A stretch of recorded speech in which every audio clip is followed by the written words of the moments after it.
La carta de Pablo a los Colosenses. Fue escrita durante una de las muchas prisiones de Pablo por anunciar a Jesús como el Señor resucitado. Y la carta está dirigida a un grupo de personas que Pablo nunca había conocido, que formaban una comunidad de iglesias que él no inició. Esta iglesia en Colosas fue iniciada por un colaborador de Pablo llamado Epafras, quien era de esa ciudad. Epafras había visitado a Pablo en prisión recientemente y le informó acerca de lo bien que estaban los colosenses en general, pero también le mencionó algunas de las presiones culturales que los tentaban a darle la espalda a Jesús. Así que Pablo escribió esta carta para animar a los colosenses a que aborden los asuntos que Epafras expuso y para retarlos a una mayor devoción a Jesús. El diseño de la carta y su flujo de pensamiento son muy fáciles de seguir. El movimiento inicial se enfoca en Jesús como el Mesías exaltado. Luego, Pablo continúa mostrando cómo su sufrimiento en la prisión es en dedicación a Jesús exaltado. Y después, aborda las presiones que están tentando a los colosenses para darle la espalda a Jesús. Después de esto, él explora la nueva manera de vivir que la resurrección de Jesús ha abierto para ellos. Así que la carta abre con 2 oraciones. Pablo primero agradece a Dios porque Epafras le comunicó que los colosenses han sido completamente fieles a Jesús, mostrando su amor por Dios y por su prójimo. Todo por la esperanza que tienen en la nueva creación que Jesús tiene preparada para ellos. Y continúa orando para que ellos crezcan en sabiduría y entendimiento acerca de Jesús. Y luego Pablo colocó un poema aquí para ayudar a los colosenses y a nosotros a hacer exactamente eso. Este es el centro del capítulo 1, un poema que se trata sobre el Mesías crucificado y exaltado. Tiene 2 versos paralelos y está lleno del lenguaje y las figuras de los libros de Génesis, Éxodo, Salmos y Proverbios. El primer verso explora cómo Jesús es la verdadera imagen de Dios. En él, todo el carácter y el propósito de Dios están encarnados en un ser humano. Él es el primogénito, una frase del Antiguo Testamento que expresa la estatura real de Jesús sobre toda la creación. Él comparte su identidad misma con el único Dios verdadero y creador, y a través de él toda la realidad ha sido creada, todos los poderes y autoridades, espirituales y humanas. Es en Jesús el Mesías que descubrimos al mismísimo autor y rey de la creación. Así que en el segundo verso descubrimos que Él es también el que está produciendo una nueva creación. Él es la cabeza de un nuevo cuerpo, lo que se refiere al pueblo de Jesús, la nueva humanidad de la cual su resurrección misma es un prototipo. En Él mora la presencia gloriosa de Dios manifestada en el templo. Así que es a través de la muerte y resurrección de Jesús que Dios ha reconciliado consigo mismo a la humanidad, a todos los poderes espirituales, a toda la creación.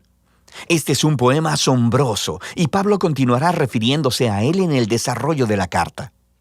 Así que primero nos muestra cómo la verdad de este poema transforma su propia experiencia de sufrir en prisión. Él está siendo castigado por anunciar al mundo griego y romano que Jesús es el Señor y el Rey resucitado.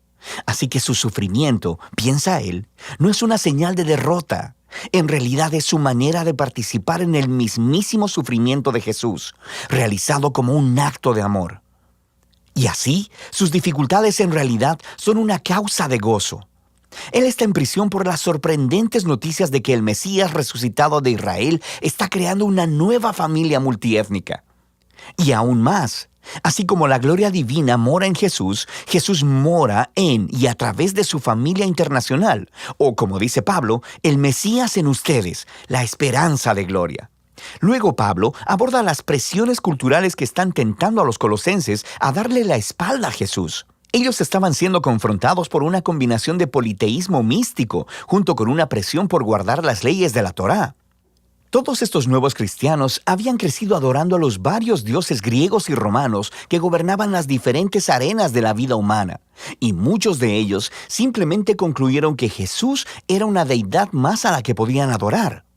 También existía una gran presión por parte de la comunidad judeocristiana para que estos no judíos completaran su compromiso con el Mesías, obedeciendo todas las leyes que se encontraban en la Torá.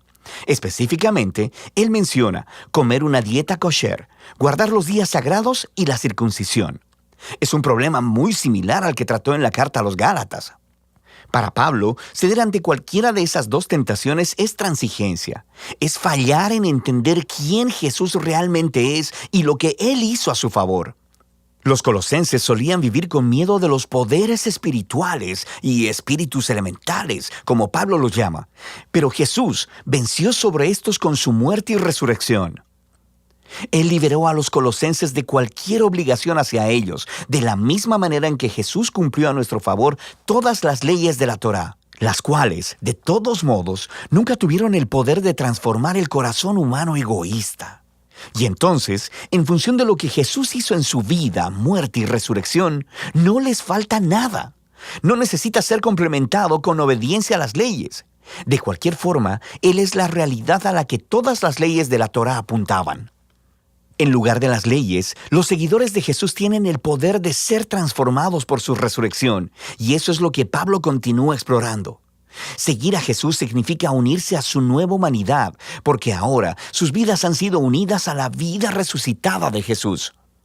Y esta es la razón por la que Pablo reta a los colosenses a poner sus mentes en las cosas de arriba, donde está sentado el Mesías a la diestra de Dios. Ahora, Pablo aquí no quiere decir piensen sobre cómo algún día van a dejar la tierra e ir al cielo. Más bien, los cielos son el lugar trascendente desde donde Jesús gobierna ahora sobre toda la creación, y desde allí Él regresará un día para transformar todas las cosas. O, como dice Pablo, cuando el Mesías, que es vuestra vida, sea revelado, ustedes también serán revelados con Él en gloria. De manera que Pablo los reta a vivir en el presente como la nueva clase de humanos en los que un día se convertirán.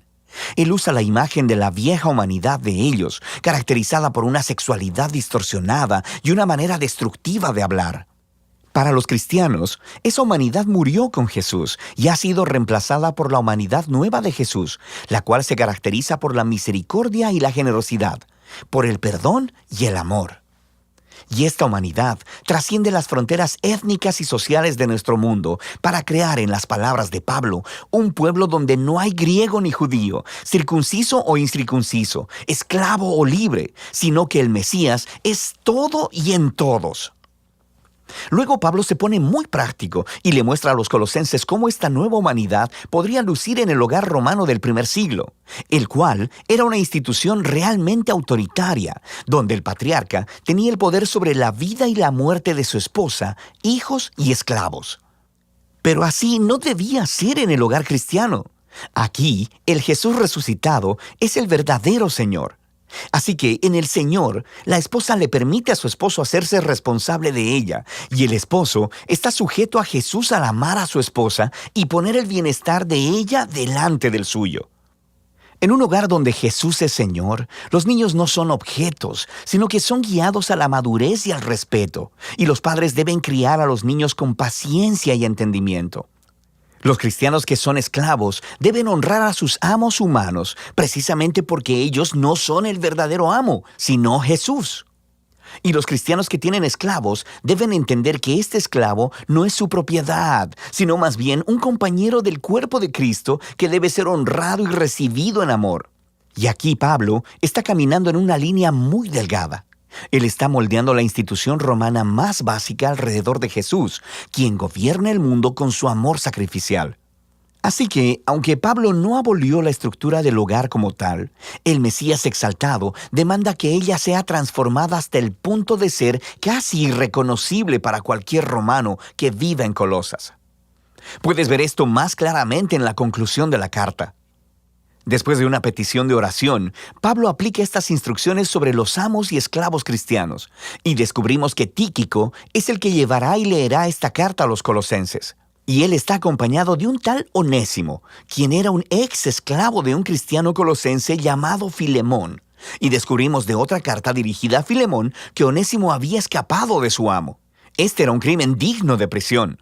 Pero Pablo pide a toda la iglesia que reciba a Onésimo como un hermano fiel y amado en el Señor.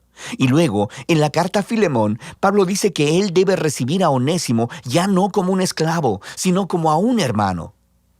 Eso sí que es terminar una carta con un impactante golpe. Así que, en la carta a los colosenses, Pablo nos está invitando a ver que ninguna parte de la existencia humana está fuera del alcance del gobierno amoroso y liberador del Jesús resucitado. Nuestro sufrimiento, nuestra tentación a ceder, nuestro carácter moral, la dinámica del poder en nuestros hogares, todo debe ser reexaminado y transformado. Somos invitados a vivir en el presente como si la nueva creación hubiera llegado cuando Jesús se levantó de los muertos. Y de eso se trata la carta a los Colosenses.